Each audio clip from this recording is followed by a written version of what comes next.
কথায় বলে না, ঢেকি স্বর্গে গেলেও ধান ভানে, সেরকম আমাদেরও হাল হয়েছে যে যেখানেই থাকি, মানে ভারতের যেই কোণাতেই থাকি সেই কোণাতেই আমাদের বাঙালি জিনিস পেতে হবে।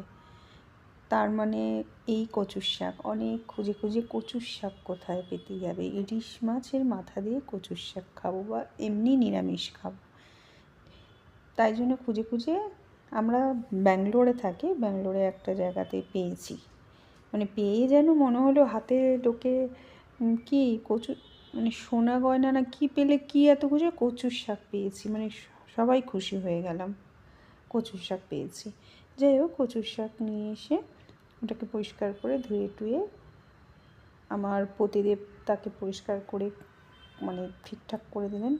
সত্যি কথা বলছি, আমি খেতে পছন্দ করি কিন্তু কাটতে পারি না, মানে এটা আমার দুর্বলতা বলতে পারেন। মানে খাবার তো সবই কেটে টেটে দিলে রান্নাও করে দেবো, সব করে দেবো, কিন্তু কাটাটা জিনিসটা যেন আমি ঠিক করে পারি না।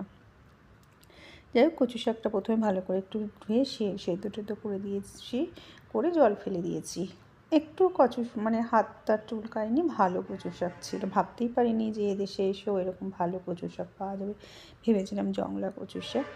তাই জন্য কড়াই নিলাম, কড়াইতে একটু তেল দিয়ে, তেলে একটু না একটু বেশি তেল দিলাম, তার মধ্যে 5 ফোড়ন, আদা, কিচ্ছু দিই না আমি কিন্তু খুব সিম্পল পদ্ধতিতে করেছি, কিচ্ছু না, একদম নিরামিষ পদ্ধতিতে। 5 ফোড়ন, আদা, একটু কাঁচা লঙ্কা, একটু ছোলা ভিজিয়ে রেখেছিলাম, ব্যাস।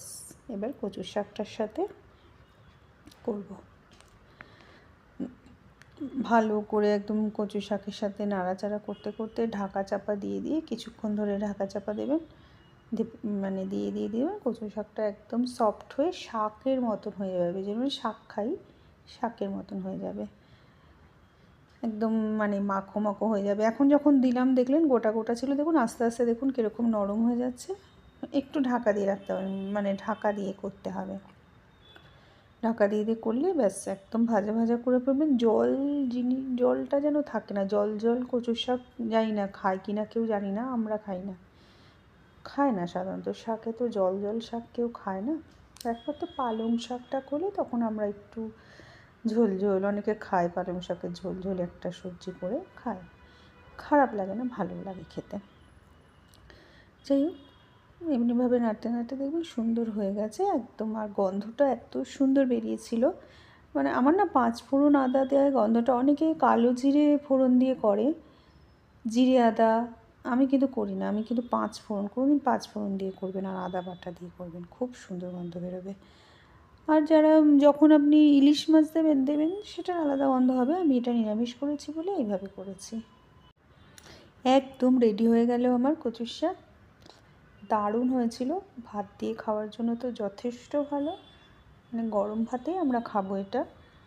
আর এটা মানে এটা যেন সবার কাছে একটা অমৃত, অল্প বেশি দরকার নেই, অল্প অল্প একটু ভাত দিয়ে মেখে খাবো, সেটাই সবচেয়ে ভালো। সাদা ভাত গরম ভাতে খাবেন। আপনারা কিভাবে রান্না করেন, কী ফোড়ন দেন, প্লিজ আমাকে শেয়ার করবেন, আমিও তাহলে অন্যভাবে করে দেখব। এইভাবে আমার মতন করে একবার করুন, তাহলে দেখবেন অবশ্য করেই যে কেমন টেস্টটা হয়। তাহলে চলুন আজকে আসছি, টাটা।